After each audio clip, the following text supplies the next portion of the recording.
I knew this girl in Tropicana. She's always choosing producing cash from a sexual task. She loves men, trick like Halloween and treat. You ain't paid, then your grade is incomplete. Hey everyone, and welcome to the Voice Pollution Podcast. Welcome.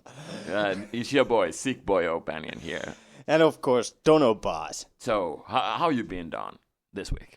It's been quite good. Yeah. Okay. No complaints. No complaints from the neighbors, huh? No. Okay. No. Okay. Yeah. But some noise pollution actually. Yeah, that's true. Yeah, it's the opposite of what we're doing here. Yeah, there's been some washing machines. Yeah, parties, late Friday night parties. Yeah, actually. And you weren't invited. No. Okay. For some reason. Would you have gone if you were invited? Of course. Oh, okay. Because still young. Yeah, and next morning I had a morning shift, but hey, I'm still young. This one time in the so-called film school that I was in, we were supposed to have a shooting the next morning. Was that in Lahti? Yeah, it was in Bay City. Yeah. Not Clock City though. No. And I was about to go tell those motherfuckers off and keep your fucking mouth shut and so on. But they actually gave me a beer and told me to sit down with them. So you stayed there? Yeah. Okay. For a few hours. Then I went to sleep and we don't keep in touch anymore. So. Okay, for some reason. Yeah, but it was one of those guys from the acting class. Ah. He was one of those people that you can't stay mad for very long. Yeah, okay. You can't do it because he's a cool customer in almost every conceivable way. Okay. Okay, yeah. So not much going on, huh? No. Okay, yeah. No, can't really say that. Yeah, me too. I did a new beat last night. Sampled some more Brazilian soul. Okay, that's interesting. Yeah, the interesting part about that is that I doubt many other people will discover the same samples and use them. Yeah, I doubt it too. Yeah. Yeah, it's rare as fuck. It is. So I've been digging in the crates, and I did, I actually recorded a new song today at your studio. The next room. Yes, the KTS studio. Yeah, one time I had a package delivered on this address, and the dude delivering the package actually asked me if this was a recording studio, because I had in my PayPal details, it was O'Banion's. I don't know what it said something about a record studio, which this is not. But so you are the only artist that has ever recorded there. Yeah, and it used to be my room. That's true. Yeah, we were roommates for 7 years. 7 years, yeah. And 1 year at this apartment. Yeah, and 4 months if you count the art school. Yeah, that's true. 20 years School ago. of Arts, yeah. 20 years ago, that was 2005. Yeah, that was horrible. Except for the beer drinking part. Yeah, that was fun. Yeah, loads of fun. What's your album of the week? My album of the week. First, I thought it would be the Swedish band, but I go ABBA, and no, Thomas Ledin. Okay. No, it's Megadeth's Euthanasia. Okay. Yeah. What Swedish band were you actually talking about? Bruder Daniel. Okay. No, it was Bathory. Bathory. Oh, wow. Yeah. Okay. Oh, I throw my eyes into the lake. Yeah, you at last you got your records from this unnamed record store. Yeah, that's true. In Finland. Not very good customer service. No, it was quite fun that in Tuesday I put the email. Yeah. Then they answered me in Wednesday. And in Friday, Yeah. they texted me that the package was Yeah. In Friday, you're in love. That's true. Yeah. Like Robert Smith. Yes, and the Family Tree is a great song on euthanasia. Yeah, it's a grim topic. As we were discussing in our last podcast, we're talking about the most disturbing songs. Yeah. And Family Tree would have been a strong contender for that, but we didn't talk about that one. No, at that time, Yeah, no. Okay. And Victory is also a good song. And Blood of Heroes, I liked. Yeah. And, Train of Consequences. Of course, and then I Thought I Knew It All. Yes. Addicted to Chaos was just voted the best song on euthanasia on Reddit just a few days ago. Oh, yeah. Didn't know that. I disagree with that one. Wow. It's a good song, but it's not the best. No. I Thought I Knew It All or Victory is the best. I think so too. Yeah. Also, you had some other Megadeth albums too. So Far So Good, So What, and Countdown to Extension and Rust in Peace. Yeah. People should listen more to Countdown to Extinction. Yeah. Megadeth's 6 first album are all fantastic. Okay. My album of the week, I wasn't prepared for this at all. Okay. But if I had to take a guess which one I heard the most in the recent days, it would have to be Flesh of Fantasy. No. Yeah. I did, in fact, listen to some Billy Idol too, but yeah, it was Flesh of My Flesh, Blood of My Blood by DMX. Okay. Yeah. Rough Riders. Yeah.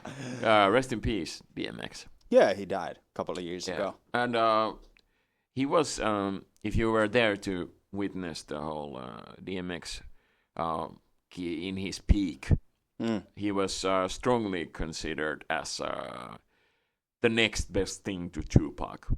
Okay. Because there are a lot of similarities between those two. Those two, yeah. Yeah, and it was the rawness and that DMX was a very honest dude.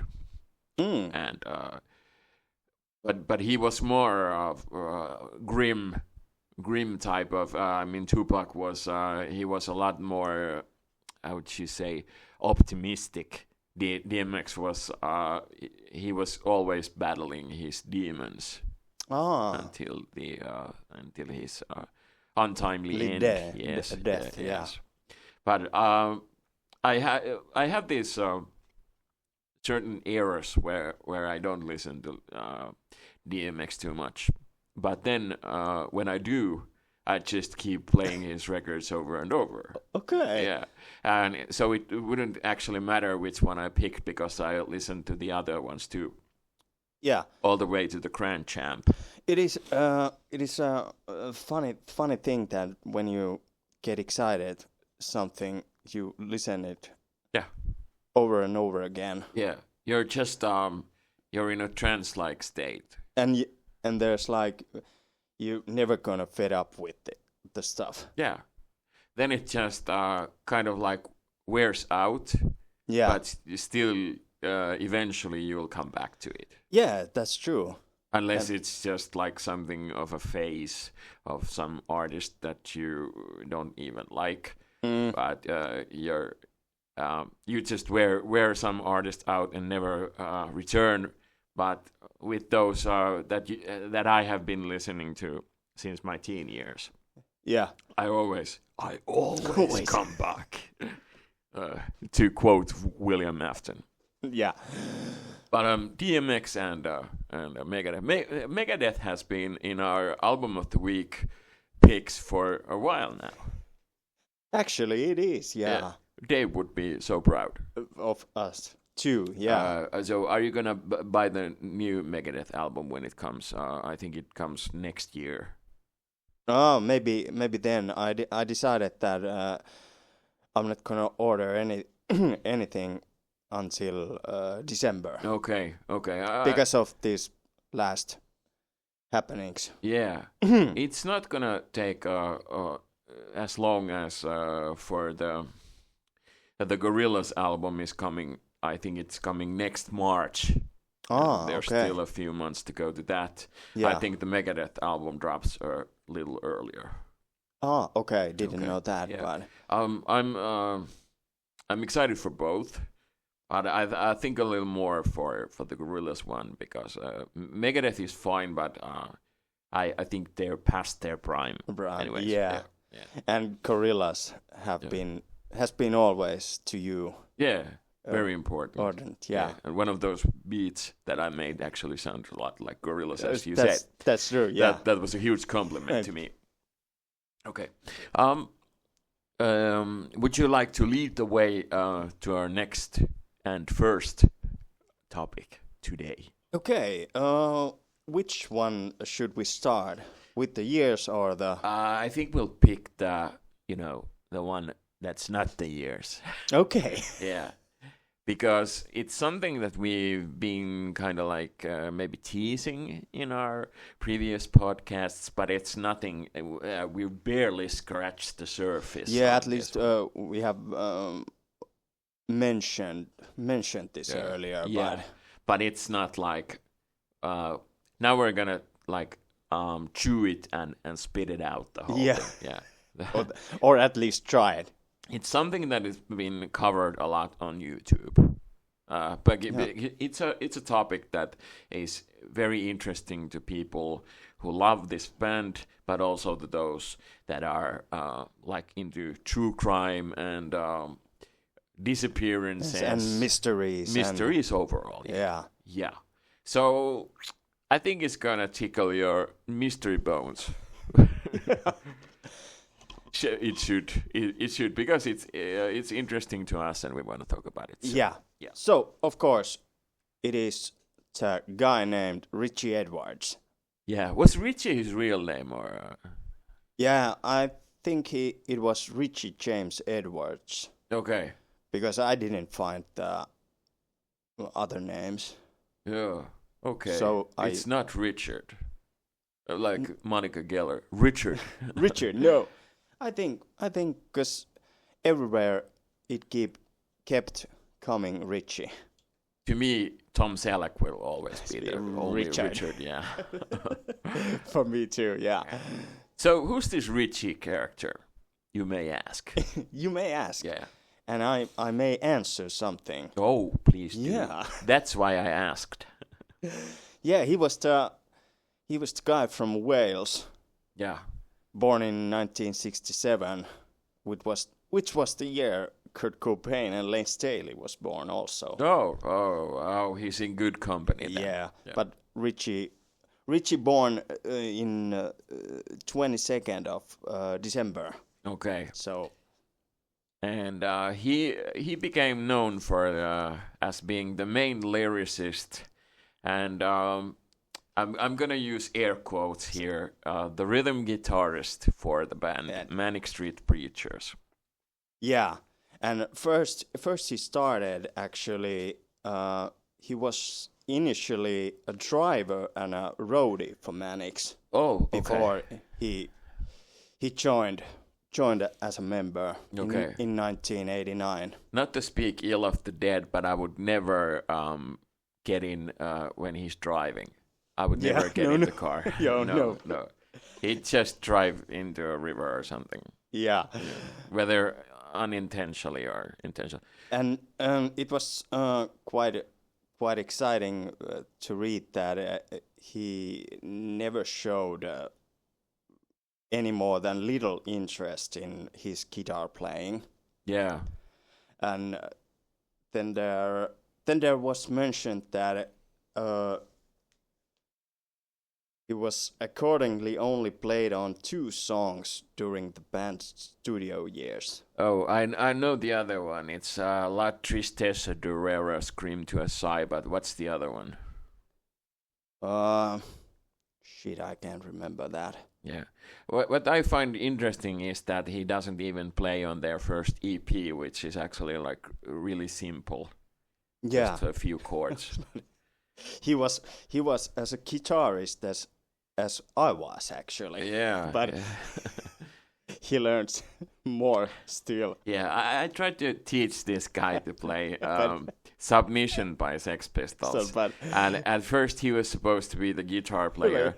And I soon found out he's not even qualified to be the bassist. No. And we're talking Sex Pistols here. I mean, they had Sid Vicious for a bass player.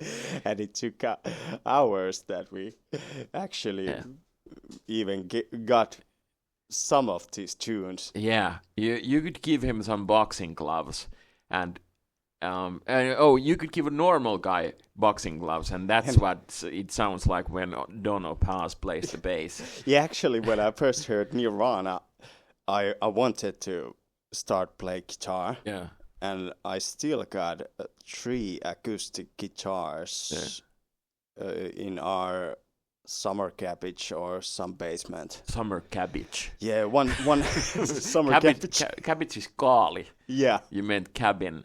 Cabin, yeah. Okay. And one time I rode with bus to the Turku, which is 60 kilometers from It's Laitila. the asshole of Finland. Yeah. And there I went to the music store and bought an acoustic guitar and came back with bus. Is it a Landola guitar? Actually, it isn't. I can't remember which it is, but well, I have a Landola acoustic guitar. Yeah, it's the one that I actually learned to play bass on, because I never played it like a guitar. I played it like a bass. Okay, it cost 90 euros, and then I remember when I was humming with it. Yeah. Or not playing even a song, which is surprise. And then my father came home from work, and he listened my so-called playing an hour, and when he left back to work, he quoted saying, play some real songs or something like that. Oh, he meant like Schlager or something. Yeah. No, you can't play even those, even though they're like really simple. No. Unless you're playing like some foxtrot solo or something. Yeah. And you're never gonna be a guitar player. I'm just gonna level with you here. Yeah. I've told that to myself, and then you became a singer in our podcast. Yeah. And that was he actually sat down on our first gig and pissed everybody off, including us. Yeah. Yeah. And then there were many other gigs where I started to sit down, but but our band it wasn't even the worst. No. We had some fine tunes too. We did, actually. The ones that I wrote, they were good. Yeah. Okay, but about Richey. Maybe we should get back to the actual topic. Yeah. So, did you know that in 1991, when some New Musical Express reporter asked how serious those guys were, Richey scarred with a razor blade for his forearm for real. Okay. Yeah, and it got so bad that it needed 18 stitches. Oh, he cut really deep then. Yeah. Yeah. Sid wrote "Give Me a Fix." Okay. Was he inspired by that? Maybe. Something like that. Yeah. Because they are actually real fans of punk rock. Yeah, I think so. That it was actually. Yeah. Nirvana too. Yeah. I think they played some Nirvana song cover. Yeah, and there's been an interview where I've seen that James Dean Bradfield has told that he hopes that at the moment Richey is playing with Kurt in heaven. Oh, okay. Yeah. I think he is though. And yeah, with hope so. Sid and Darby and DD and others. All the greatest. Yeah. Yeah, and Pigpen from Grateful Dead too. Of course. Yes. But the Richey thing is interesting because some might argue that if he never played the guitar either on an album or stage. I think he was plugged in on stage sometimes, not always, but sometimes. And the people that were at the gigs reported that he played. He wasn't terrible, but he wasn't. Well, it was James Dean Bradfield in the same band, so it's an unfair comparison. Yeah, that's true. But I'm of the opinion that he did a good enough job for the live shows. I think so too. He looked good on stage. Yeah, he was amazing and always giving it his 100% on stage. But you'd think that this dude just contributed nothing to the band, which is it's far from truth because he was the main. He wrote all the lyrics to the first 3 albums. Yeah, for example, Holy Bible. Yes, Holy Bible, Gold Against the Soul, and Generation Terrorist. Yes, yeah, all those. The Holy Bible is a grim, disturbing, dark album. I think he was his depression was getting increasingly bad. Yeah, I think so. And one of the songs was mentioned last time when we talk about these disturbed songs. Yes, the intense humming of evil. About the Holocaust. Yeah. Those Gold Against the Soul songs, they're dark too, and the first album, but they're nowhere near as grim and brutal and dark as the Holy Bible. I think he was getting more and more depressed. I think so too, because it was so near. Yeah. For his disappearance. Yes. For the longest time, they were the only Manic Street Preachers albums that I would listen to. Okay. Yeah. Then I discovered that the ones after that, they're not bad too. Okay. Yeah. I remember when I first saw If You Tolerate This, Your Children Will Be Next, a music video on MTV. Yeah, it used to play all the time. Yeah, and I thought, what is this? I wasn't a fan of it either, not by a long shot. And I thought it was a boring song. And I thought the band was boring too. Okay. Until, I think I was maybe 16 or 17 when I bought the Gold Against the Soul CD from the record store. And that's when I found out there used to be this enigmatic, mysterious member who, air quotes, played the guitar and wrote these lyrics that while they were creepy and disturbing, they were also kind of like genius. That's true. They're written extremely well, and he had a large vocabulary too. He was the part that he gave to the band was more than enough to cover for his those musical abilities that were pretty much non-existent because he didn't do any composing either. Yeah, that's true. Yeah, and I remember that too. That it was early 2000 when I bought a lot of these foreign music magazines. Yeah. Then I got found out myself that there's been this Richey guy. So do you know how hard it was for the remaining members to carry on after Richey disappeared? It was quite, but they did something which is respectful because he's using notes. Yeah, I have to because. But we never said we were improvising. No. I am, but he's the trivia guy, so he has to have like notes. Yeah, I found out that the other guys actually gave 25% of the royalties to the Richey's account until 2005. So Richey has a family that are still alive. Yeah, I think he got sister at least. I don't know if his parents are still alive. Okay. I used to watch a couple of interviews from the Richey era. Yeah. But there's no subtitles. and they're from Wales, so I had no idea what they were saying. I could imagine that. Yeah, I could have watched like some Hungarian band interview and got as much out of it as I got from this. But Richey looked very good always when on stage or off stage. He had a really impressive style. Yeah, and he was very special and peculiar. I kind of like sometimes compare him to Darby, because Darby also wrote lyrics that were very poetic and at the same time kind of like disturbing.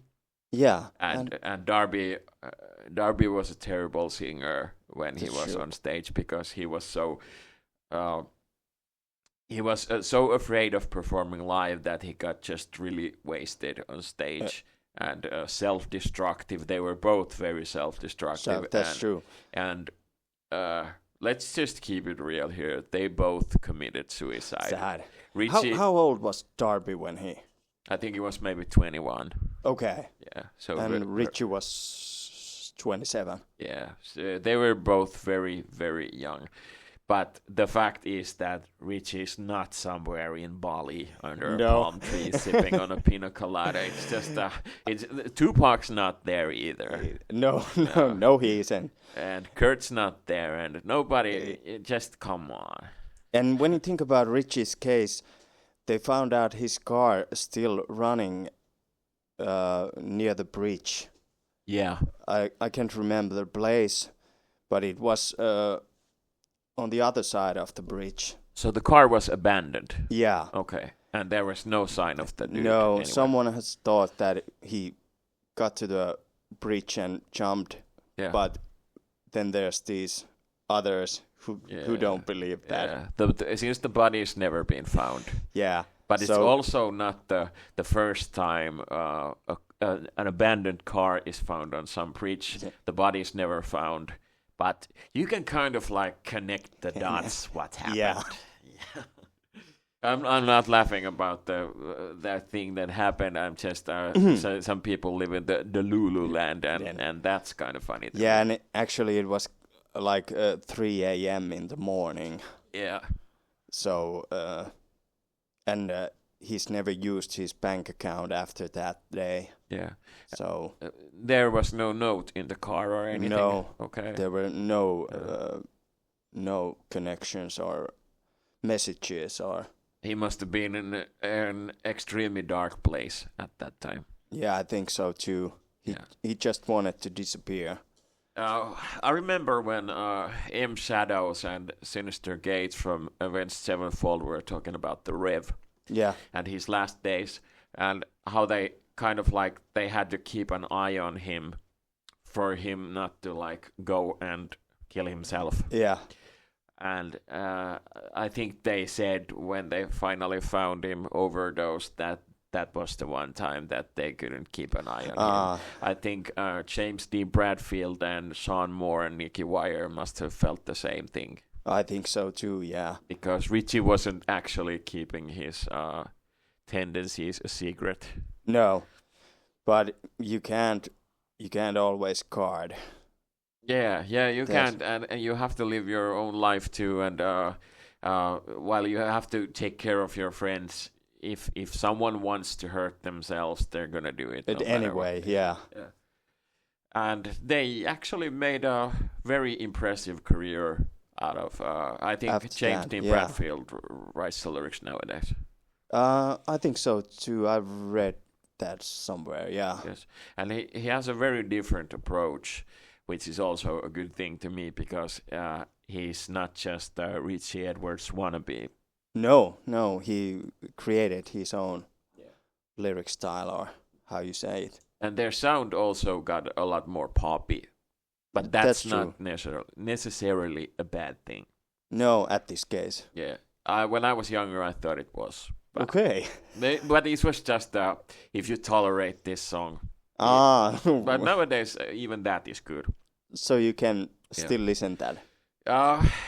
In fact, I think the album "This Is My Truth, Tell Me Yours" it's yeah. one of the stronger ones of the post-Richey era. Okay. Yeah, "You Stole from the Sun," You Stole the Sun from bleh. It's a good song. Oh, yeah. Should we talk about the ocean spray incident too? Well, I was going to mention that, but Okay. you started, so. Yeah, there was this chick that we called Hippie. Yeah. And I think it wasn't even her that asked us to join on a cabin trip. Yeah, no, I actually think it's not. Yeah, it was our friends. Yeah. And, we were going on a cabin trip.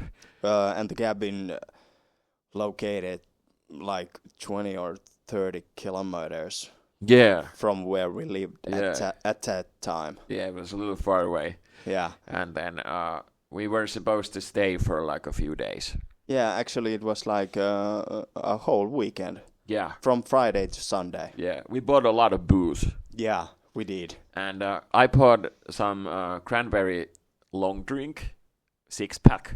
I think, yeah. Yeah. And all the others went to sleep because we had been drinking for like a really long time. Yeah. From the morning. Yeah. And me and Juusa, we stayed up, and I had the album that has the song Ocean Spray on it. Yeah. That's true, yeah. And we played it on repeat. All over again. Yeah, and we drank the 6-pack. I think you drank 3 cans, and I drank 3 too. Yeah. And I can't actually remember the details, but weren't we like really emotional while we were listening to the song? Because it actually is a really beautiful tune. Yeah, first we weren't, but after like 4 or 5th time that we listened, Yeah. and the drinks were started to get drunk. So, and if I remember correctly, the time clock was like 6 a.m. almost in the morning. Yeah. at least. Yeah, and then we started to sing along. Yeah. It's easy to see, it's easy to see. We weren't crying, but... no, but almost. You were crying. Yeah, of course. But we were extremely emotional, and Ocean Spray... It wasn't anything, it was nothing romantic. I meant it was completely platonic, but the thing is that we very rarely since that particular time have had such emotional time. Yeah, that's true. But we were at the cabin, we were dancing, and you went swimming, and you got a poisoning from the water too. Yeah, something bacteria, yeah. Yeah. My then so-called girlfriend called me when we were driving back, and it was all completely it was a disaster. Yeah. When we were coming back, but those the first night at least, that was nice. Yeah, it was actually, but when we got to sleep, like what it was, 6 or 7 in the morning. Yeah, it was fun to wake up when the others woke up like 9 or in 10. Yeah, and started to. There was this dude who kept repeating over and over something about rock and roll. Yeah. And that kept getting on my nerves so much. And they were getting drunk while we were hungover, and and it kind of overlapped. Yeah, and then there was this thing that we had promised that we get a lift back to town. Yeah, which we did not. No, because the couple who was there started, I think they split up. Yeah, and the one who could drive, left early. So yeah, I have no idea what her name even was. I can't remember either. I have never seen that person in my entire life before. No shit, I can't even remember what she looked like. She had red hair. Okay, you remember that? Oh, maybe I'm just mixing her up with someone else. Okay. But that was we actually kind of had our lives were a lot more hectic than it is nowadays. Yeah, yeah. Because then. nothing ever happens. This podcast is like the peak of our week, so to Almost, say. yeah. Hey, you could that say. rhymes. But yeah, but it's not like the olden days. No, when you think about like 15, 16 years ago, or like 12 or 13 years, Yeah, it was so different. yeah. But it was good times mostly. Mostly, yeah. Yeah. I have no regrets. No, I don't think I either. Maybe there were some stuff happening in bars, some sayings Yeah. that I regret, Yeah, but those were the days. yeah. My I friend. have no regrets, but then again, I'm a pathological liar. So Was there anything else about Richey that you wanted to like? no. It's always funny when Yeah. a word of Finnish slips up in the middle of our conversation. Well, I can add that it was 1st of February in 1995 when he The disappearance. Disappearance, Yeah. and in 4th of November in 2008 they declared him dead. Okay. Have they ever like used any of Richie's lyrics after that? Some leftover or scrapped lyrics? There was this one record where they used them. Okay. Postcards from a friend, or Yeah, what- postcards from a young man. yeah, Yeah. that's I think I have a hunch of what the other song is that you were talking about, where Richie's guitar playing is heard. okay. Tell. They actually used his playing on some songs like Outro, where he had played. I don't know what the song's called, but it's released like posthumously, Okay. and I think it's the one that you're referring to.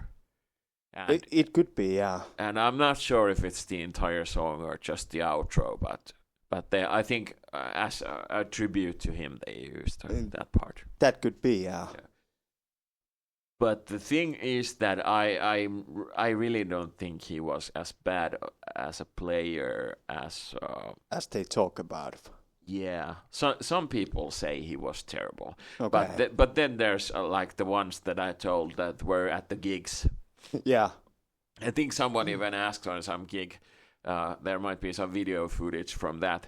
They asked like, Rich, are you plugged in today? Okay. And he just shook his head and smiled. and at least he was being really honest with them. Was those who declared that he couldn't play or something, were there some own live guitar heroes? Yeah. They play Guitar Hero on PlayStation 2 on hard difficulty and think they're hardcore. Hardcore, not the Apple core. It's not sweet. It's sour. Yeah. Okay. Should we wrap this Richie thing up now? Yeah, I think so too. I think, yeah.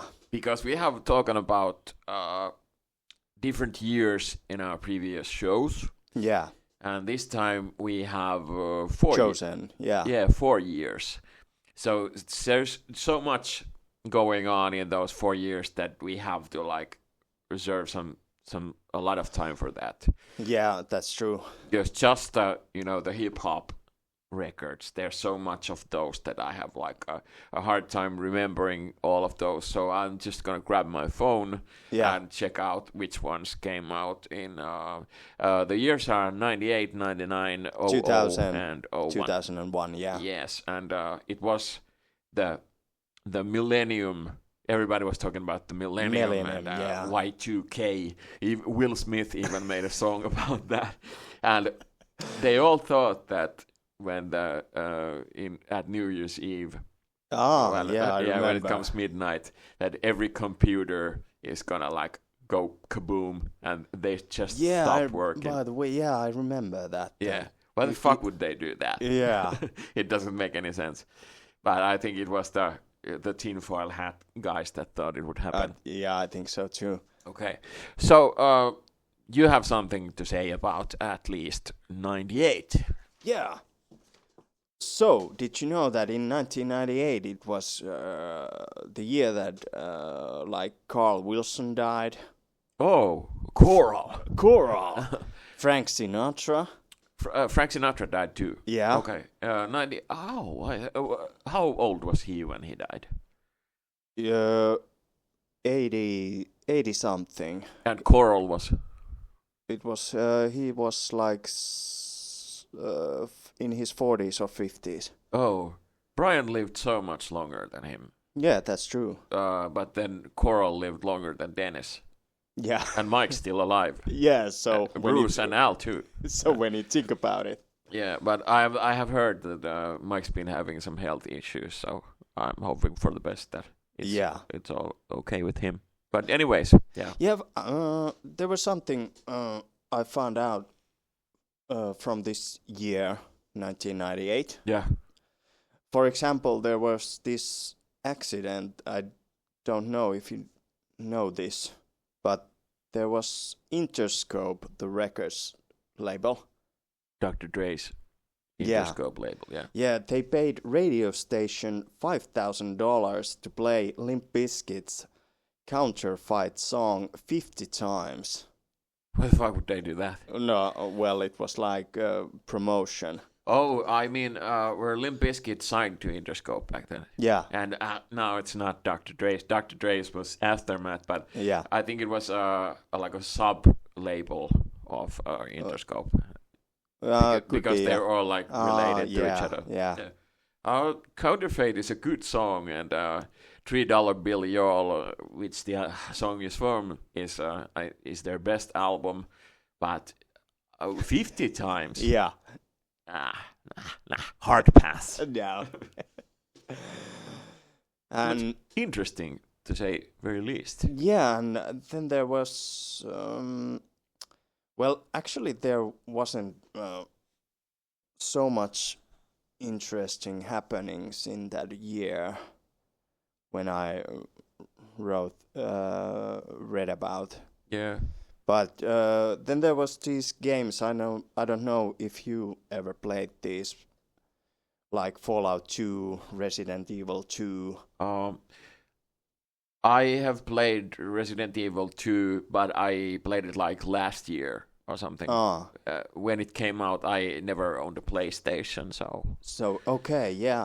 And then there was this game I remember I played a lot. Which one's that? Solitaire. Yeah. No, it was actually FIFA 99. Should have known. Yeah. I have never played FIFA. I played some NHL and some NBA. Yeah, that's pretty much it. Okay. But I'm not sure if any those came out that year. But FIFA was and still is a big deal. Yeah, I remember that. That whole summer we played it with Mika. I don't mention his last name because he's a cop nowadays, so okay. I don't want to get into trouble. No, me neither. Yeah. And I have no idea what his last name even is, so. So, yeah. Should I talk about the albums now, or do you have more games there? No, I think I throw the ball at you. Okay, thanks. Of course, Beastie Boys came out with Hello Nasty, and everybody remembers the intergalactic music video. That's true, yeah. With a robot creating havoc. Yeah. That was interesting. These years overall were a big deal to electronic music, and that's why, for example, I'm going to mention Massive Attack. Yes, Outkast came up with Aquamini. They weren't blowing up like they were with the Stankonia record, which came out maybe a year after that, but pretty close. 2 years, actually. Yeah, I believe that Madonna's Ray of Light was also something that was on heavy rotation. Yeah, I remember that music video. Yeah, Air was also one of those electronic bands. Was it the French band? Yeah. Yeah. Moon Safari is the album. Okay. Then I'm gonna mention the rap records, of course. Of course. Yeah. Mos Def and Talib Kweli came up with Black Star. Yeah. Korn, they released Follow the Leader. Oh. It had a song with Fred Durst too. I think that pissed a lot of people off. Okay, which was the song? All in the Family. Oh. Yeah. Giga released Volume 2, Hard Knock Life. Everybody knows the song where the kids sing the chorus. It's a hard knock life. DMX with It's Dark and Hell is Hot. It was his debut album. Oh, yeah. Okay. He was, I think that was released on Def Jam, and then later on he was signed to Rough Riders. I'm not sure if that's a record label. Okay, but, okay. I don't know that, but... Yeah. Big Pun had his... the only record that was released in his lifetime, which is, of course, Capital Punishment. Yeah. Yeah. Well, I guess Beck released an album. Yeah, I remember that. Yeah. But I remember always Beck from this Loser, yeah. Loser song. I'm a loser, baby. So why Don't you kill me? I think Hole released Celebrity Skin. Yeah, that's true. Does it have the song with When I Wake Up in My Makeup? You know. Yeah, but I can't remember the song's name. Me Surprise. neither. But it's a fun song to sing on karaoke, SingStar. You sang that. Yeah. Of course. No points for me though. Gangstar put out Moment of Truth. Oh, garbage. We all remember Shirley Manson. It was the version 2.0. Yeah, with the red cover or yeah, orange. Actually, I remember that record. It was my favorite because this girl named Jasmine borrowed that record from me, and I listened a whole month of it. What a sweet memory. Was it? Yeah. Yeah. RZA put out his Bobby Digital in stereo. Okay. The special part to me about RZA's records, I mean, he's the king of beats. Yeah. But sometimes his raps leave something to be desired. Okay. But these Bobby Digital records are so... he went full experimental with them. And that's what I appreciate about them, because all the songs, they sound completely different. And this debut album in stereo, I'm not sure if it's the debut, but it's the first that he released under the Bobby Digital name. Okay, I haven't heard much of this Bobby Digital stuff. It was a fictitious character, like a cartoon or a comic character. A dude with a big gun. Yeah. And it has cool artwork too. And all of the this first record, they have like different countries. There's some French and I think Japanese, and the songs and the sounds kind of reflect those themes. So it's a very interesting project. But I could imagine, yeah. Yeah, but I actually like the one that came after that a little more, but we're going to talk about that in a little bit too. Yeah. Anything else about 1998? No, I think, I gotta mention that back then it came out Lauryn Hill's debut. I actually saw that, but I'm not gonna mention it. You mean the miseducation of Lauryn Hill? Yeah. But hey, it sold over 19 million copies worldwide. Yeah, and I think that Lauryn Hill, if she were to put out a new record now, everyone would go like completely bonkers, because she's been on a hiatus. I think even longer than Frank Ocean. They are both same in the sense that they hate their fans. Okay. But there are a couple of films that I would like to talk about before we move on. Okay, let's hear. Yes, let's do. Because Edward Norton was on a roll back then. Oh, So 98 was the year for American History, History X. X, yeah. It's a movie that once you see, you'll never forget. And there was the the the necessary comedies like Meet Joe Black, and Brad Pitt was in a lot of movies back then. Fear and Loathing in Las Vegas, Johnny Depp, phenomenal that role. movie came out that year. Yes. Halloween, age 20. I just heard just a few days ago that someone thought that the plot of the age 20 movie is stupid and corny, Okay, which couldn't be farther from the truth. I can maybe guess who this guy was, but Yeah, exactly.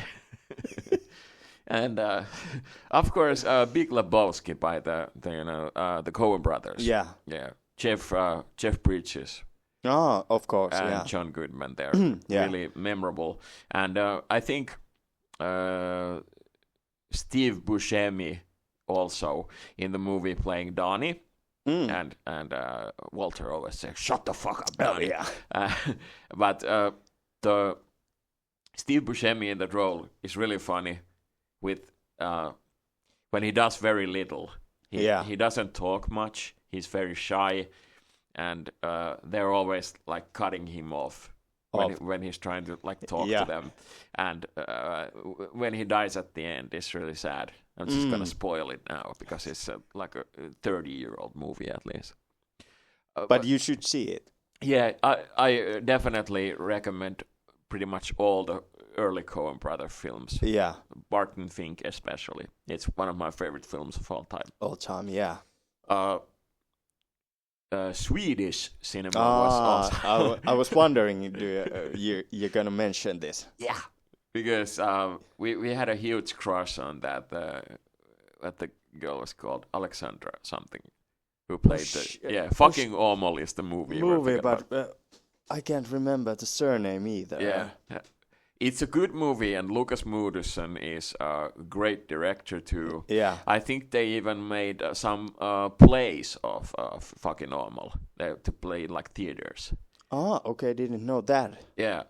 It was.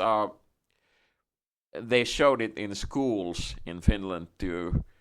It was the kind of like back then the prejudice against sexual minorities was like. It was really bad back then. It was like in childish shoes. Yeah, yes, it was. So they like tried to show that is completely normal and it should not be like And the movie does a great job of that. But when I scroll these movies, I don't think 98 wasn't. For me, these movies don't say much. There's a whole lot of like Wesley Snipes with Blade. I've never seen those movies. But was it Wesley a big star back then? Yeah, but I think he made mostly just like action films. And yeah, that's true. They're not my specialty. In fact, if I try to watch an action flick, I either fall asleep or I start thinking about my grocery list. Okay, so maybe you shouldn't watch them. No. Armageddon 2, 98. Oh, shit, yeah. Big movie, and that awful Aerosmith joint. Oh, there's something about Mary. Oh, shit. Oh, yeah, Cameron Diaz, yeah. And Matt Dillon was great in that movie. He was, yeah. Yeah. Afterwards, I've seen the House That Jack Built by Lars von Trier, and I thought that Matt Dillon was he plays an awful character in that.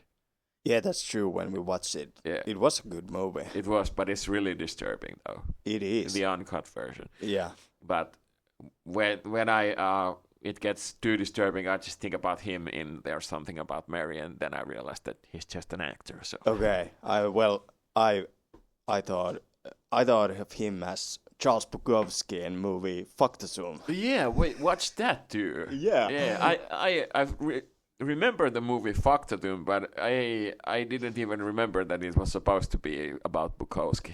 Yeah, it was based on his first novel. Yeah, which one's that? It is actually called Faktatum. Oh, Does he have a book called Women? Yeah, he does. But it's not about that. No, the movie is not about that. Okay. Yeah. Yeah. And I really wanted to see the movie Faktatum Again, but I don't fucking find it anywhere. we should watch it on the same night as Last Days about Kurt Cobain. That's true. Is it a Gus Van Sant movie? Though? It is actually, yeah. And is it Michael Pitt playing Kurt Cobain? Yeah. Yeah. Okay. Yeah. But we shouldn't get Juusa started on Charles Bukowski. Charles Bukowski we're gonna be like the whole evening here. Yeah, it was started on. Yeah, it's gonna take a time. Yeah. So was the year 1999 any different? Next. No, Yeah. well, there were a couple of things like Bruce Dickinson and Adrian Smith rejoining Iron Maiden. Oh back then. yeah, after Blaze Bayley was the singer. Yeah, singer, yeah. He did 2 albums with Iron Maiden, The X Factor and Virtual 11. Okay, you've listened to them. Yeah, I haven't. Yeah, for me the Virtual 11 album is important because I saw them on that tour. I was gonna mention that actually. You saw that. Yeah, that era. and they played a lot of songs from that album, and Yeah. especially the song "The Klansman" was it was amazing. I still remember it, even though I was like maybe 11, 12 years old. Which was the year? 97 or 98? 90. I'm not sure. 99. Okay. Yeah. I saw Kiss in 1999. Those years are a blur. I think I saw Black Sabbath in 1999. Well, in that years. Yeah, I saw Sabbath in 99, so it was a couple of years before that, I think. So you were like 11 or 12. Yeah, it was a huge deal when Bruce rejoined Maiden for the majority of the fans, because they are Bruce fans and they didn't like Blaze's vocals. Yeah, I could imagine that. Yeah, they didn't work on Bruce songs or Paul Di'Anno songs, but the ones that were composed with him in mind, and him singing the songs like Sign of the Cross, Man on the Edge, those sounded really cool live. Yeah. Yeah. What else? Well, then there was this accident where George Harrison survived a knife attack in his home. It was a home invasion. Yeah. Some crackhead. Something like that. He was this local truck. Paikallinen huumehörhö. We have to say it in Finnish. Yeah. Yeah, local drug addict. And he was a Mark Chapman wannabe. Okay, you read that. No, I just took a guess. Okay, because I remember reading that accident, but never really get more details about that. Yeah, I think he suffered some neurological damage that kind of like had an effect on him the years that he lived after that. So. Which was actually 2. Yeah. Only. Yeah. It played a part in his death. Yeah. Yeah. And of course there was this Columbine happening. Yeah. Shooting. We shouldn't maybe talk about that. Yeah. We want to keep this podcast a wholesome one, where we're gonna talk about like music-related deaths and stuff like that, but we're not gonna go into true crime territory. No, not gonna mention more of that, but just wanted to mention that. And I think Marilyn Manson was on top of his game, because those dudes listened. I'm not sure if they listened to him, but they listened to Rammstein and metal music back then.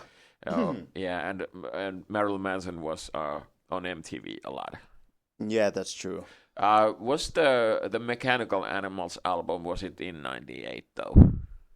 Yeah, actually it is. Yeah. It was. Yeah, the Dope Show music video. All of the music videos by Marilyn Manson back then everybody were waiting for what he comes up with next. Next, yeah. Yeah, and the music videos are good, and the album is good too. It's true, yeah. Yeah.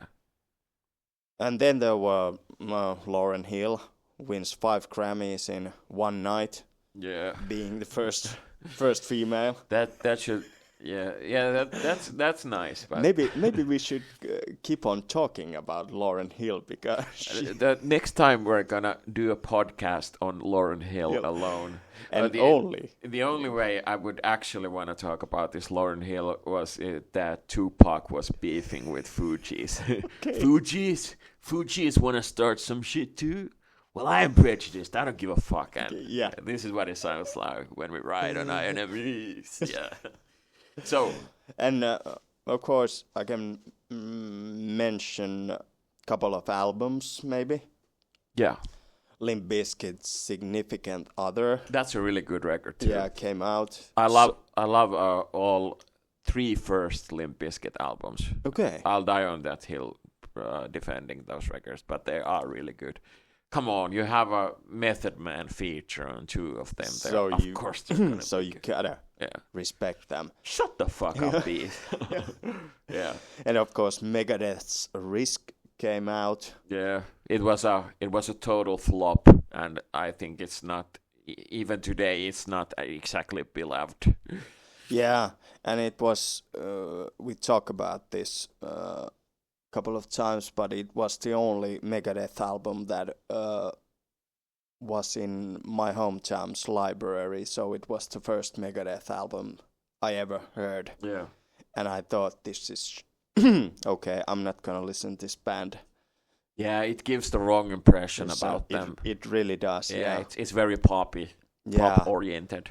And Crush M is a really weird choice for a single. Yeah, and then there was of course, Red Hot Chili Peppers' Californication. I have it here too. And Blink-182's Enema of the State. Yeah, it was the one that got them like really big. Yeah, so after Scott Traynor. Those were mine. So you got something else? Yeah, 9 Inch Nails put out The Fragile. A double album, which is always like a bold choice. Yeah. But after the Downward Spiral, I think it sold fairly well. Okay. Well, coming back to the electronic music, Moby put out Play. Moby. I actually have that record too. Okay. Yeah. Didn't know that. 2-disc version too. Have you listened to it a lot? Back when I was having my, I had this era where I was listening only to Prodigy and Chemical Brothers, and then I did listen to some Daft Punk and Moby too. Yeah. Okay. Yeah. The Battle of Los Angeles by Rage Against the Machine. Okay. It has Guerrilla Radio on it. And then there was this dude from a town called Detroit. Okay, I can guess you. Yeah. He was an interesting character. Actually, we just watched him. Yeah, we watched him perform on a tour called Up in Smoke Tour. That's true. Yeah. Of course, I'm talking about Eminem. Yeah. And while I think I have kind of like bashed Eminem in our previous podcasts, but when we're talking about this Eminem from 1991 and 2000. Yeah, you gotta separate those two. The Slim Shady LP and the Marshall Mathers LP, which came out the year after that. Yeah. Those are still, like, to me, one of the most important rap records of all time. All time, yeah, I can believe that, yeah. Yeah, I was 14, 15 years old, and those angsty lyrics that were, like, really edgy, but at the same time with a lot of black humor. Yeah. They just resonated with me like nothing had ever been before. And the music videos were really funny and good. Yeah, I saw the real Slim Shady first. Yeah. And then I saw the My Name Is and Guilty Conscience. And I loved his humor. I think all of that humor is kind of like gone nowadays. Yeah, you can't do that anymore. Yeah, and Marshall has he's very serious. He doesn't like to joke around anymore. No, I don't think he even don't smile anymore. No. And his beard is weird. Yeah. MGK said yeah, so. you should cut that, hey. Yeah. But other rap records that came in 1999, The Roots with Things Fall Apart. Okay. Yeah, I've becoming like a really big Roots fan in these recent years. Before I was kind of like doubting the whole thing because they play live instruments, and I was under the impression that they're like an R&B band or something, but no. No. Black Thought is one of the best rappers of all time. Yeah. If you ever doubt that, you just check out his 10-minute freestyle on YouTube, and you're gonna change your mind. And Mos Def had black on both sides. Of course, Dr. Dre put out 2001. Oh. And Suge was giving him a hard time by releasing a compilation with the title The Chronic 2000. Yeah. Which was originally the title of the album. Just to fuck with him. Was it, by the way, the year 1999 when Suge got his first sentenced? I think so. He's been... Because I remember reading that he got 9 years. Yeah. But he's been doing time for like a long while now. Yeah. But it's his choices, you know. Yeah. Every person makes those own decisions. Overall, the late 90s were like the whole death row empire was came crumbling down. Yeah. He had Dre, he had Snoop, he had Tupac, he had the Dog Pound, he had Lady of Rage. He had them all. They were like the hottest. They were like in his hands. Yeah, and in just a few years they were all gone. Dre left, Snoop left, Tupac died. I think Dash Dillinger stuck around for a little longer. Okay. And they had some the Dog Pound joints overall in the compilation, the Chronic compilation. Yeah. But they were also polluted by these hideous wannabes. Yeah, I remember those. Yeah, there was a Tupac wannabe called The Realist. Yeah. I think he would be just fine if he had like his own style. Yeah. And he wasn't trying to sound like someone else. He might have been fine. But then there's the Team Temu Walmart Snoop Dogg called Top Dog. Oh shit, I didn't remember his name, but yeah, Top Dog it was. I have this really cool Death Row box set that has 3 CDs, a T-shirt and a DVD, and the DVD has some selected music videos. Okay. And there's the Top Dog song Cinderfella. Oh shit. Cinderfella. Yeah, that pile of shit has a music video too. And it's awful. It's just vile. But still regarding those everything that happened with Death Row, I still think it's one of the most admirable success stories in hip hop overall. Yeah, it has to be. Yeah. Yeah.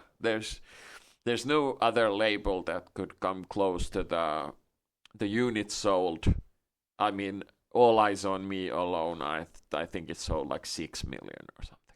Something like that. Yeah. Yeah. And even the Dog Pound records sold like a couple of million too. Okay. Yeah, and of course Doggy Style and the Chronic, they both sold like 4 million. It goes over 10 million, 20 million. Yeah, almost like 20 million or something. And then there's of course the compilation records, Greatest Hits, volumes 1 and 2. I think he milked all the money that he could get from Yeah. Yeah. It's kind of sad that I'm not sure who owns Death Row Records nowadays. But me neither, yeah. Yeah. But okay, enough about that. We have a couple of years still to come. So, yeah. I'm just going to shut up for a moment. So, it's the year 2000,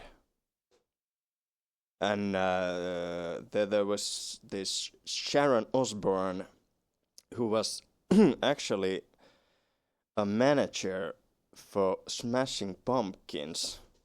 Billy's band. Yeah, but he got like maybe she was like 3 months or so. Yeah. Before she quits, and the and the reason he told everybody was medical reasons. Okay, but the reality was that James E. Haw was insufferable. Almost, but the real thing is that through this, Billy Corgan was making me sick. So that's why. That's a direct quote from her. Okay. Yeah. Oh, Sharon is savage. Yeah. But then again, she was married to Ozzy. Ozzy, so yeah. That should tell.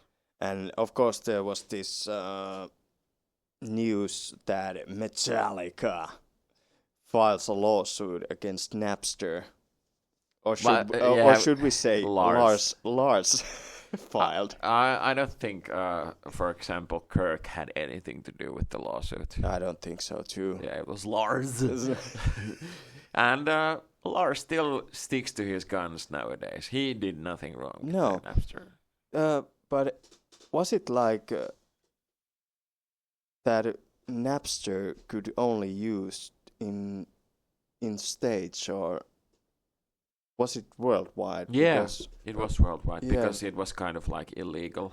So, okay. Yeah, there were no, unless after that it became for like users only, and it didn't work the same way as it used to, and you couldn't download certain music from there.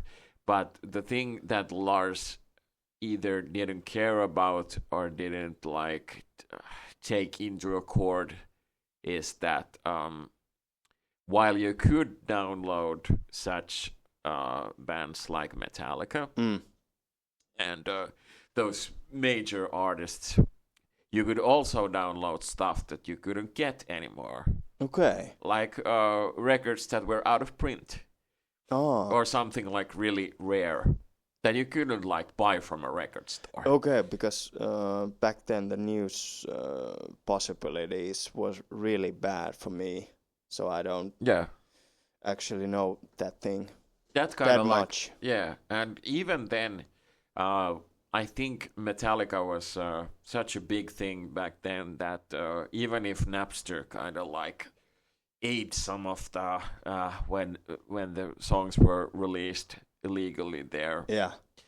I don't think it would have gotten Lars into bankrupt anyway. No, I don't think. He was just being like Lars was being Lars. Yeah, I think Lars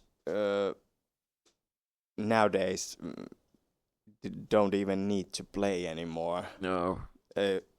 When it comes to money. I doubt he needed to play even when this Napster thing was. Well, I think so too. Yeah, he was already like a billionaire. Yeah, at that time. Okay, yeah, but I remember the Napster case. It was it pissed a lot of people off. Yeah, I remember something about that. Yeah, Lars still hears about it. Yeah, and of course there was this accident where 50 Cent got shot 9 times. And it was this year. And Columbia Records dropped him because of that. I never understood why. So someone gets shot, and you get released from your contract. Yes, and he had a whole album, Power of the Dollar. It was finished, and he was on his way to shoot a music video for the song Thug Love featuring Destiny's Child. Okay. Which couldn't happen nowadays. 50 featuring Beyonce. No, it's not gonna happen. So I think it's still he was robbed, and it would have been amazing if Power of the Dollar was his debut album. Because to me it's still his best record. Okay. But I can't buy it as an official release because it never was released. And I doubt 50 got shot voluntarily, so it wasn't his own choice to be shot. I don't think there's ever. But he was already popping pretty big, and then Dre and Eminem picked him up, and the rest is history. Yeah, that's true. Okay, I can mention some movies. Yeah, I was just about to check the movies too, so you can start. Okay, I start, you finish. Yeah. So, there were this road trip movie. Oh, with Tom Green. Yeah. Yeah, and classic. I think Horatio Sands is into. I think so too. It's been a long time when I've seen it. Does it also have that dude that is on Freddy Got Fingered with Tom Green? I don't know what he's called. I can't even. But the I nerdy think, guy. Yeah, I think he's the same dude. Yeah. So Road Trip in 1999, or no 2000. 2000. Okay. Yeah. I'm gonna check the ones that came out in 2002. Okay. Then there were of course Almost Famous, which is classic. Cameron Crowe. Yeah. And Kate Hudson. Yeah. Who still regrets raising a family. Yeah. Yeah. And of course Gladiator. Yeah. I've never seen Gladiator. I've seen it I think only once, actually. Okay. But yeah, you can scary movie. You can carry on. Okay, yeah, scary movie with the Wayans brothers. It's the funniest movie in the franchise. Yeah. And it has the song with Eminem and Royce the 5'9", or Bad Meets Evil, called Scary Movies, that plays in the end credits. Yeah. Of course, you can ask, like, that Scream is already a kind of a satire and parody of slasher movies. So they make a parody of a parody. Parody, yeah. But it's still a funny movie. So, it is. Yeah. Then Requiem for a Dream by Darren Aronofsky. A very anti-drug movie. That's true. American Psycho. Oh. It's pretty good. It's it very is. different from the novel, but yeah, because you couldn't like the novel is such a. Have you read the novel? I've read most of it. Okay. Sometimes I skipped a few pages. Okay. But the novel has some so nasty stuff that they couldn't like show it on screen.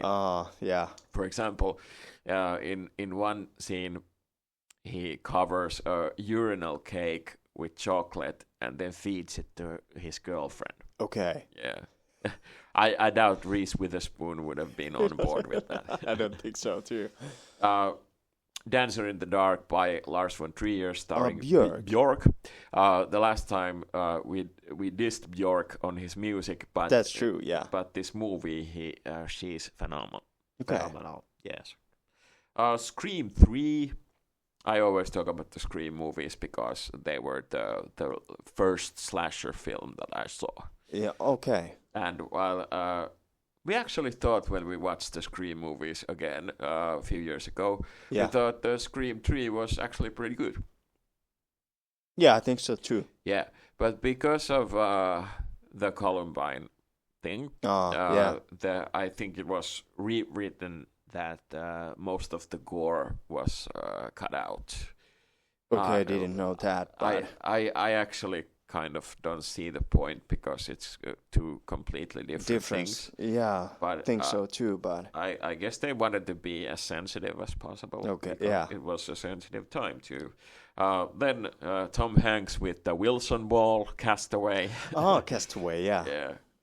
Snatch by Guy Richey. Yeah, once again Brad Pitt, yeah. And I gotta mention, even though we're at 2000 now, but I gotta mention 99 and Fight Club. Because for me, Fight Club was one of those movies that kind of like changed my world when I saw it the first time. Yeah, we just watched it. Yeah, and it's still very powerful. It is actually, yeah. Yeah, it's one of the best movies of all time, hands down. Yeah, you can say that. And in that case, the movie is better than the book.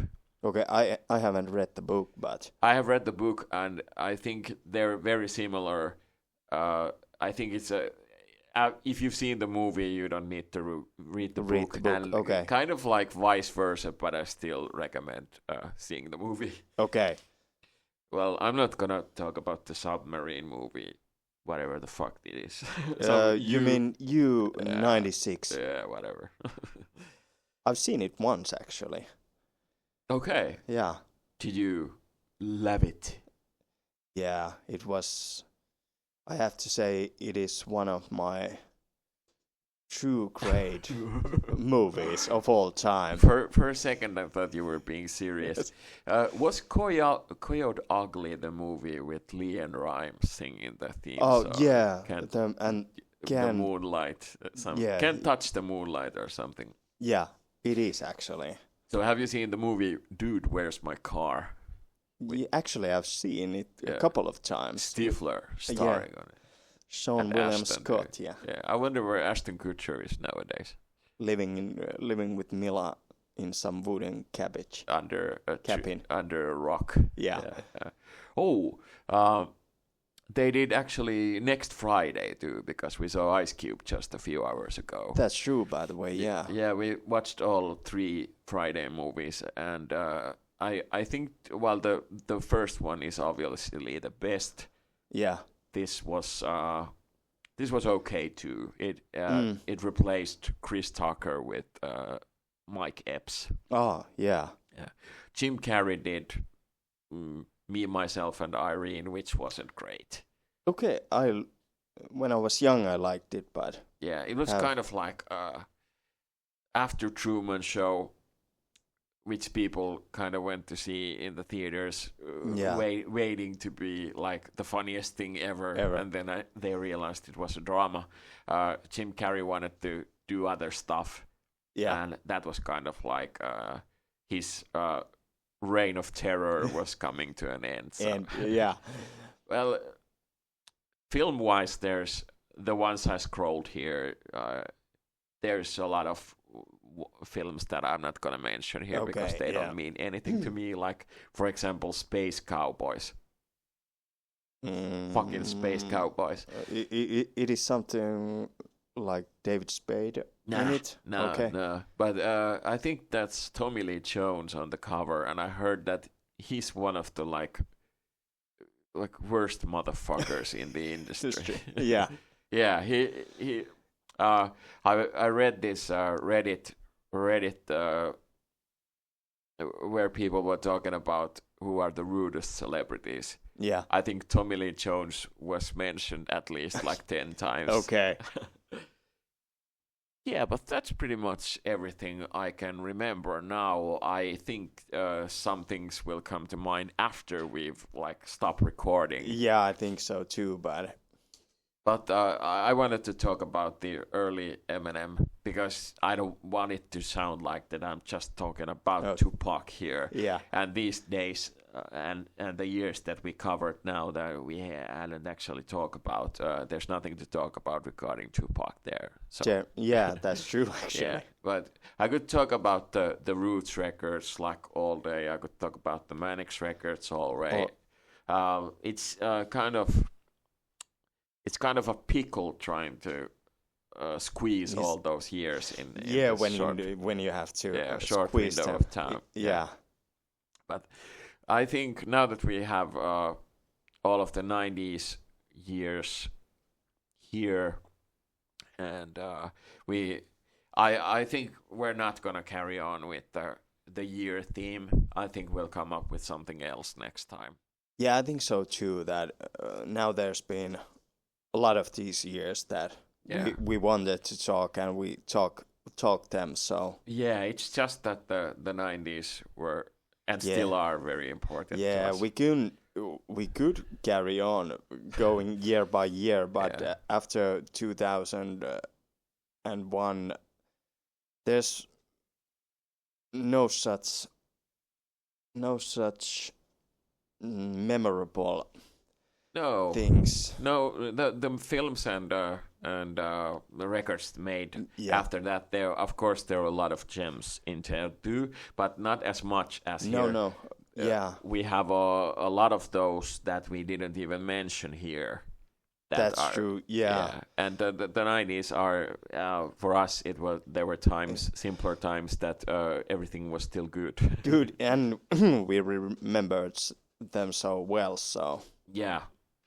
So it's nice always to reminisce on the 90s, and that's it why is we did actually, it. yeah.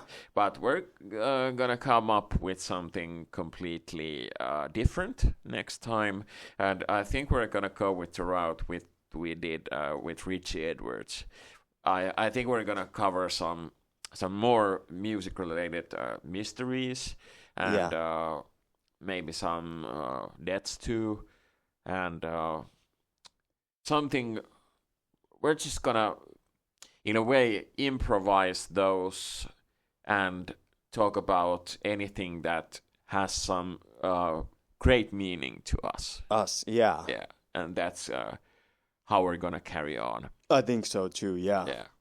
Of course, you can always suggest some themes to us, but I doubt that'll happen. So we don't count on that, but no, if you want to surprise us, so yeah, the 15 views is all we're gonna ever get. So.